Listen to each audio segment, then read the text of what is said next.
Hello, and welcome to the Logistics Management Podcast Series. My name is Jeff Berman. I'm Group News Editor for Logistics Management Magazine and the Peerless Media Supply Chain Group. Today, it's a real pleasure to welcome Steve Huntley to our podcast.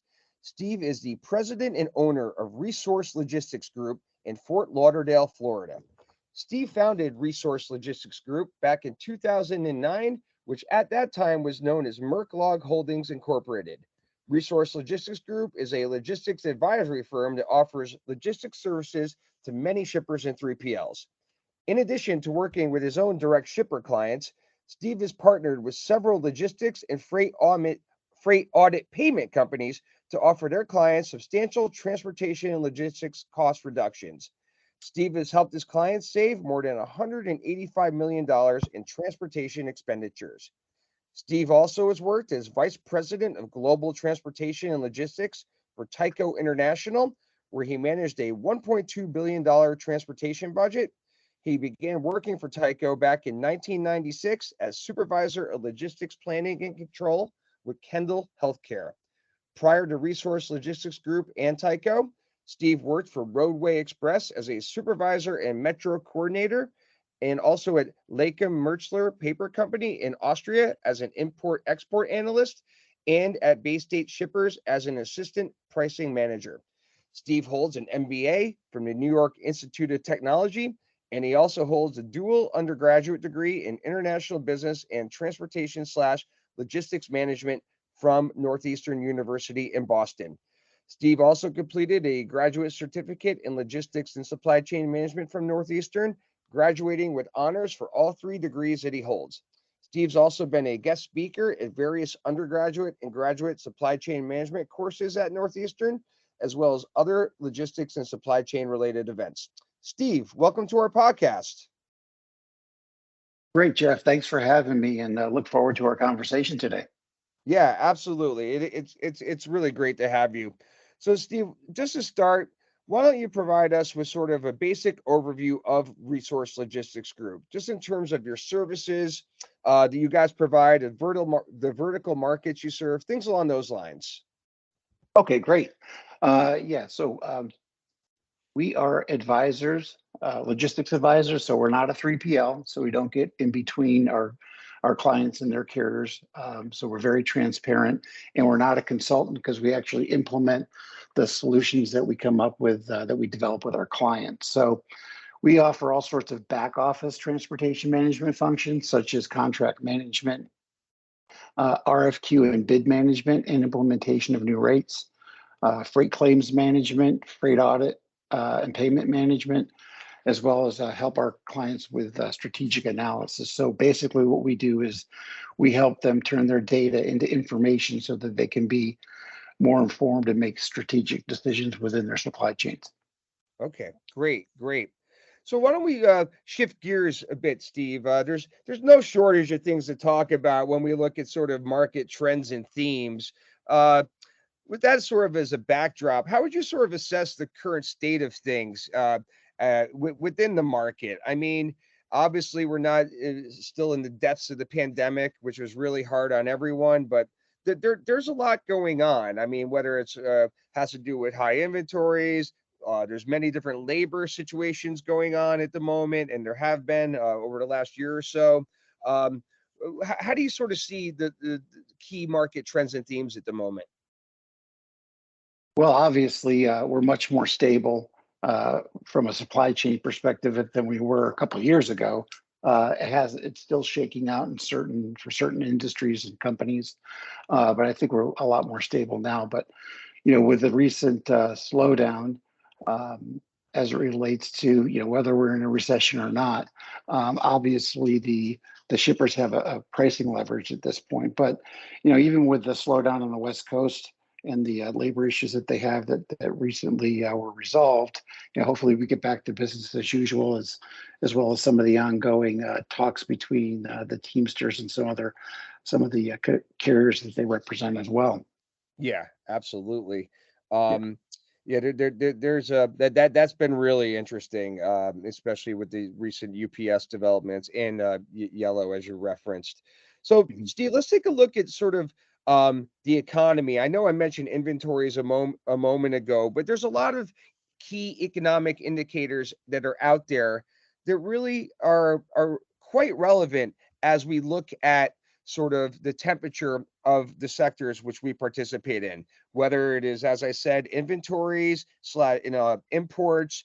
There's obviously consumer demand, which has been somewhat reduced.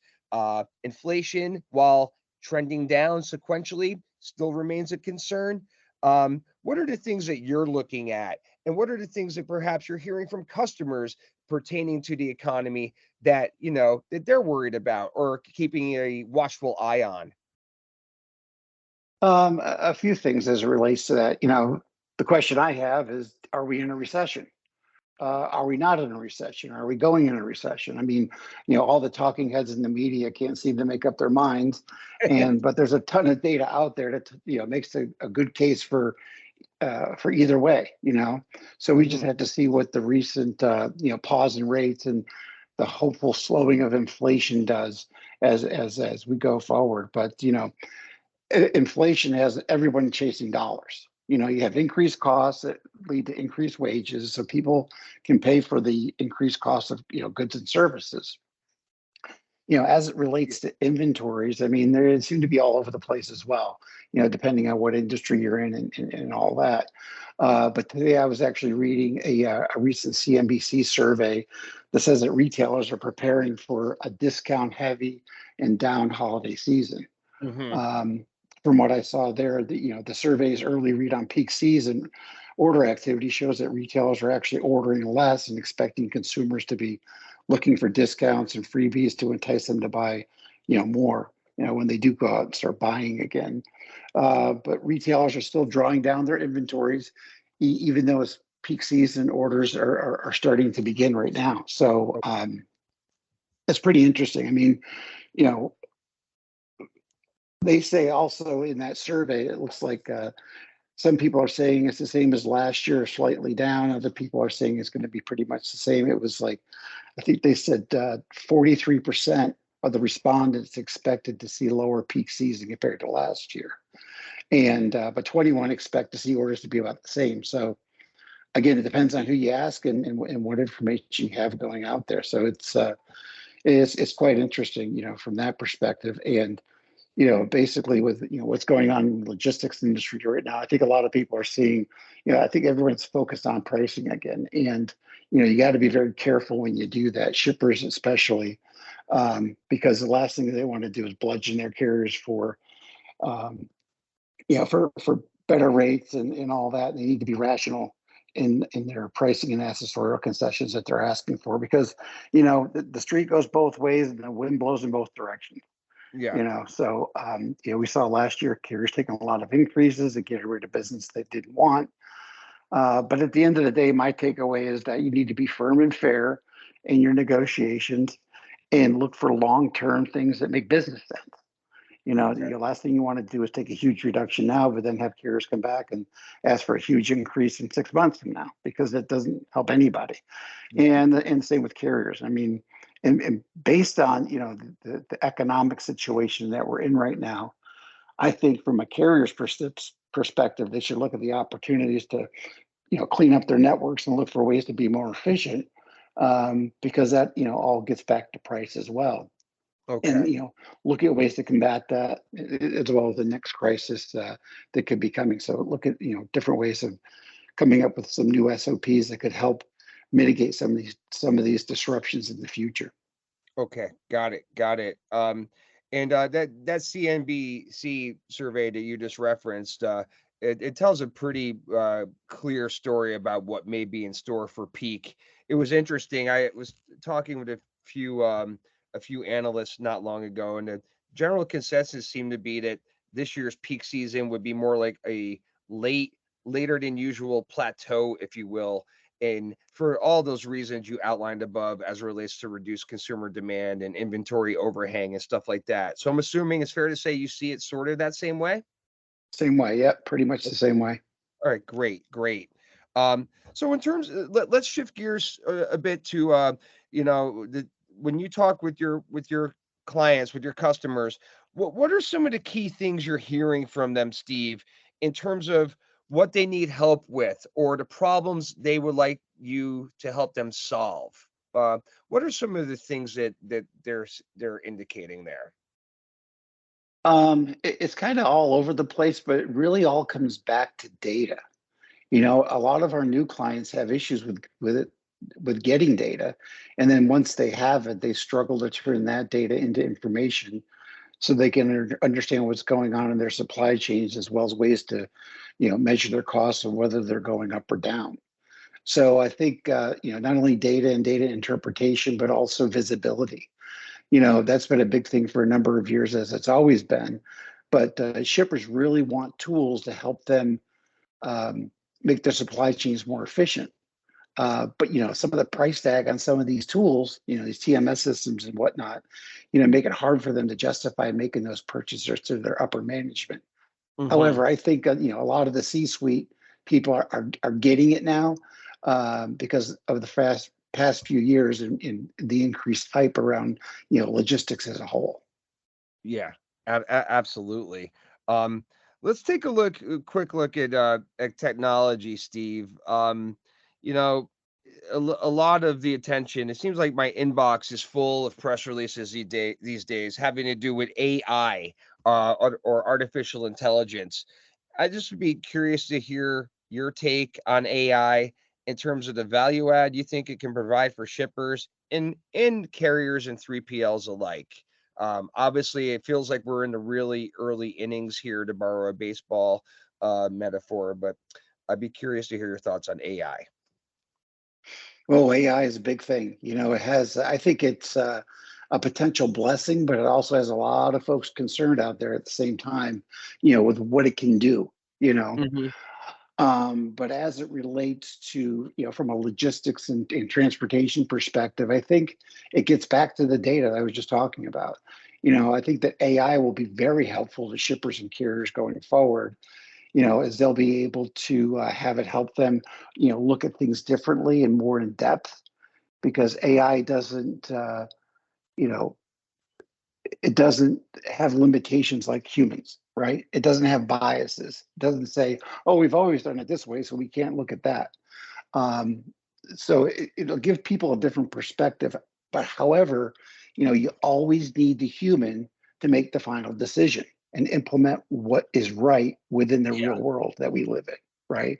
I mean, AI can tell you all sorts of things, but if it's not checked or rechecked, it can drive things in the wrong direction.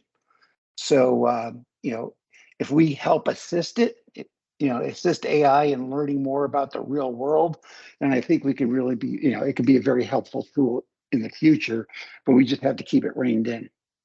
sure, sure. Well said. Um, another key theme, Steve, that came out of the pandemic had to do with sourcing options. Obviously, things got hung up. A lot of in terms of inbound freight to the U.S. That is, we saw it in the queues out at the West Coast ports, taking a long time to get containers to shore.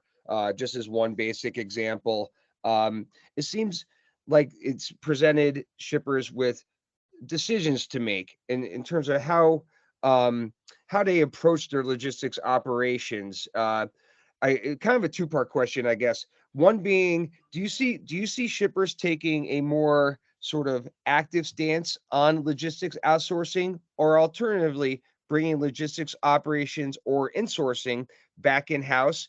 And then secondly, do you see domestic shippers here in North America maybe looking to other nations outside of China for sourcing options in order to maybe perhaps promote a more domestic supply chain, which has been a pretty big theme in recent years. So, kind of a two-part question there. Sorry for the rambling. No, that's fine. So I think on the first part of your questions, are people, insourcing or outsourcing or what are they doing? So I think it's a mixed bag of opinions on that. Okay. You Okay. have companies who have outsourced that are now possibly looking to bring that back in house as they may have had a bad experience. They just chose the wrong partner or the partner didn't perform like they said they would. The other thing too is you may have a new person in the organization that comes in and takes over the supply chain logistics side of things, and they want to make their mark, so they're going to pull that back in. But then you have, on the other hand, you have people who have insourced that are now looking to outsource because they think the grass is greener on the other side of the fence, potentially. They think they may have it may be better for them in the end. However, they just need to make sure that they're doing this for the right reasons, and they're not getting sold a bag of goods, so to speak, and that don't align with their stakeholders internally and externally. Okay. So that's kind of what we're seeing from an insourcing and outsourcing. It's like, if you've done it, you're bringing it back in. If you haven't done it, you're putting it out. So it's kind of that thing that's always ever changing. And your second part of your question, as it relates to our companies looking to other countries internationally, other than China or some of these other countries that they've been in the past. And I think that's more from a manufacturing perspective. I think we really need to look at what they're doing and where their consumer base is. A lot of reasons, and people don't talk about this, but I heard a number of years ago from one of the vice presidents of manufacturing when I was at Tyco. He said, the reason we are in China or some of these foreign countries is because our consumer base is there. So Yeah. yes, it helps us from a labor perspective and costs and things of that nature, but that's where a lot of the consumers that we have are. But that's not the case for everyone, and I think the more that you can actually onshore back here in the U.S., it's going to be better for the U.S. economy and the consumer. And you don't have these supply chain issues like we've had in the past, but at the same time, you just have to, it's a very delicate balance in what you look at and who you look at, because, some of these countries are stable, some of them are not so stable, some of them are kind of in between, so you got to be very careful getting involved in those dynamics as well. Okay. Got it. Got it. And just one more quick one before we wrap, Steve. Um, I was interested to hear your thoughts on sort of, when we were in the throes of the pandemic, um, while it was a tough time for everyone, one thing it did do, sort of in a positive sense for our sector, was really promote how important logistics is. It's not just something that quote unquote happens and you get your stuff delivered or your freight moved. It really brought attention to the space that we live in on a real national basis, and gave it a true seat at the table. Um, I just was curious to see what your thoughts were on that, given your years of experience in supply chain and logistics, and just to see sort of how that has evolved over, say, the last 3+ years in terms of logistics gaining in importance and relevance. Something it really should have all along, honestly. Well, yeah, absolutely. I mean, people kind of made fun of me back when they say, "Well, what are you studying in college?" And I would say supply chain logistics management, and they would kind of laugh and say, "Well, what are you going to do? Drive a truck or drive a bus when you graduate?" Um, and it was really funny to see that when I went back for my graduate certificate, that some of those same people that I graduated with, and they're now going back to further education, they actually signed up for the logistics and supply chain management. Yeah, And they're exactly. like, wow, we didn't know how important this was. And then you have a couple of years ago, with the pandemic and everything, everybody's like, oh my gosh, well, what's going on? People walk into a store and they look at the shelf, and I think they look at it and they say, well, that just must have grown there. Well, no.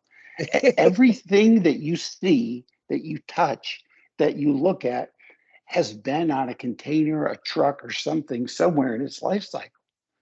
Things just don't grow and appear except for, trees and nature. But, Yes. so I think people, it brought some reality to it. It's kind of like back with 9/11, it brought reality back to people. It's like, they're not watching the crazy shows anymore. They're back watching, you know, you know, the honeymooners and things like that. It brought people together. And so Yeah. I think this was just another realization that happened, that, now, logistics is important, and it's a big cost factor for a lot of people. And, they're now, really starting to see it and appreciate it a lot more than they have in the past. Yeah, and just to support your point, the CSCMP, the Council of Supply Chain Management, uh, God, I'm the acronym is killing me now. The Council of Supply Chain Management Professionals, CSCMP. Yes, they came out with their State of Logistics report just a few days ago. Maybe it was last week. I can't quite recall, but what I'm trying to say is the cost of logistics for last year uh, equated to something like 9.1% of total US GDP. And that's a real, and we're talking billions of dollars. I forget the exact sum. I don't have it in front of me, but when we're talking nearly 10% of our total GDP, if that doesn't get someone's attention about the importance and relevance of our sectors, I'm not quite sure what will. But No, exactly. Yeah, yeah, yeah, yeah, it's but quite interesting. yeah, But and people need to understand kind of where they're at, and I think it's a good time to look at that. If you don't understand your data, or you don't have data that you need to look at and turn it into information, let us know, give us a call. We help do that. We actually, do complimentary benchmarking for people as well on for different modes of transportation. So we'd be happy to help people look at that and kind of get a reality check on what they should and shouldn't be paying. yeah, yeah. No, 100%. So listen, Steve, on behalf of Logistics Management Magazine and the Peerless Media Supply Chain Group, I'd like to offer up a big thanks for joining us today. Well, thank you so much for having me, and look forward to speaking with you again soon. Yeah, absolutely. And for those of you that'd like to learn a bit more about Steve's company, Resource Logistics Group, go ahead and check out their website, simply resourcelogisticsgroup.com. And also, I just want to remind all of you in the audience that if you are not subscribed to our podcast, please go ahead and do so wherever you get your podcast. Just go ahead and look for Supply Chain 24/7, and it should pop right up for you. And for those of you on Twitter, we are at Logistics MGMT, so please feel free to go ahead and give us a follow. Thanks, everybody. See you next time, and have a great day.